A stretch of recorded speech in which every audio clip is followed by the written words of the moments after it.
कांग्रेस की सूची में मानेसर प्रकरण का कितना असर?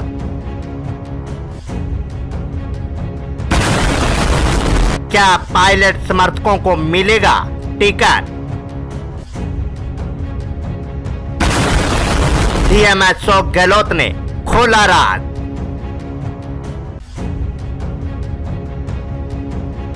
ये विपक्ष को तकलीफ है जो फैसले हो रहे हैं पार्टी के अंदर सिलेक्शन के प्रोसेस से, उनको तकलीफ भी हो रही है। इनके झगड़े क्यों नहीं हो रहे हैं?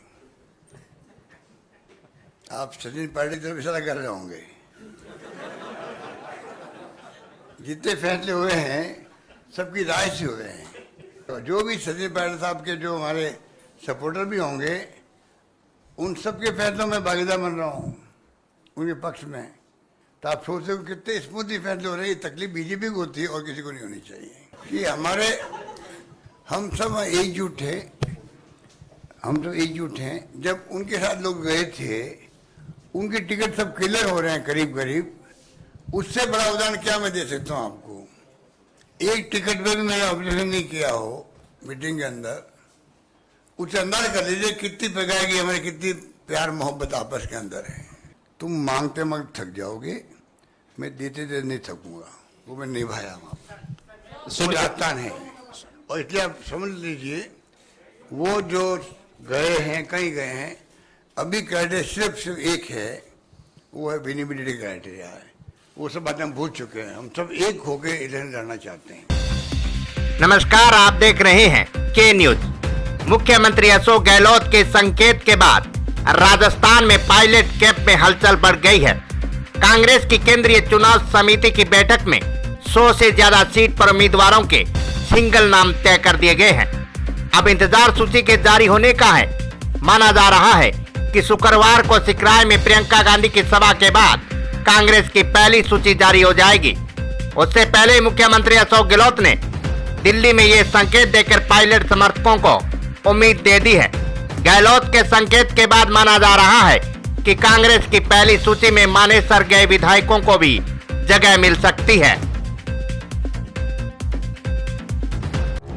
मैं मुख्यमंत्री पद छोड़ना चाहता हूं, पर ये पद मुझे नहीं छोड़ रहा है।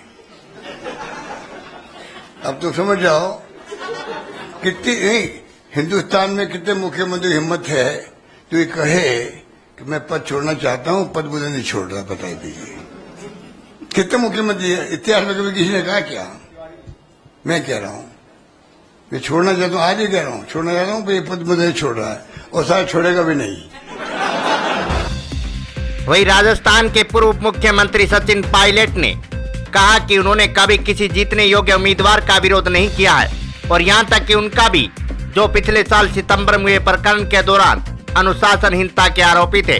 राजस्थान के मुख्यमंत्री अशोक गहलोत के उस बयान के बाद पायलट की प्रतिक्रिया सामने आई है, जिसमें गहलोत ने दिल्ली में कहा कि उन्होंने राज्य के विधानसभा चुनाव के लिए सचिन पायलट के समर्थकों को टिकट देने का विरोध नहीं किया है। पायलट ने कहा कि वह सभी योग्य उम्मीदवारों के प्रस्तावों का खुले दिल से स्वागत करते हैं, यहाँ तक कि वे भी जो पिछले साल अनुशासनहीनता में शामिल थे। उल्लेखनीय है कि पिछले साल सितंबर माह में मुख्यमंत्री आवास पर बुलाई गई कांग्रेस विधायक दल की बैठक में अशोक गहलोत खेमे के विधायक के शामिल नहीं होने के बाद संसदीय कार्य मंत्री शांति धारीवाल, तत्कालीन मुख्यमंत्री सचेतक महेश जोशी और राजस्थान पर्यटन विकास निगम के अध्यक्ष धर्मेंद्र राठौड़ अनुशासनहीनता के लिए पार्टी द्वारा नोटिस दिया गया था। वहीं उन्होंने मुख्यमंत्री अशोक गहलोत के आज के उस बयान का जिक्र किया कि कांग्रेस में पार्टी नेताओं के बीच प्रेम है। जब उनसे पूछा गया कि क्या वह उन शब्दों को भूल गए हैं जिनका इस्तेमाल मुख्यमंत्री गहलोत ने उस समय किया था जब उन्होंने 2020 में गहलोत सरकार के खिलाफ बगावत की थी। पायलट ने कहा, आपने आज सुना नहीं मुख्यमंत्री ने क्या बोला। हमारे अंदर जो प्यार मोहब्बत है वो एक मिसाल बन चुकी है और इस प्यार को देखकर विरोधी बहुत घबराए हुए हैं। पायलट ने कहा, जहां तक टिकटों की बात है, जो भी घटनाक्रम पिछले वर्ष हुआ और कुछ लोगों पर पार्टी अनुशासनहीनता के आरोप भी लगे थे, उस पर कार्रवाई हुई या नहीं हुई, लेकिन जो जीतने योग्य उम्मीदवार है उनका मैंने खुले मन से स्वागत किया है। लेकिन कौन किस पद पर बैठता है, कब तक बैठता है या नहीं बैठता, इसका निर्णय हमारी पार्टी में पार्टी का लीडरशिप है। कांग्रेस अध्यक्ष सोनिया जी, राहुल जी, प्रियंका जी इस बात का निर्णय करते हैं कि इस व्यक्ति को कहाँ काम करना है, दिल्ली में करना है, जयपुर में करना है, संगठन में करना है, सरकार में करना है। जो भी पार्टी नेतृत्व का निर्णय होगा वो सब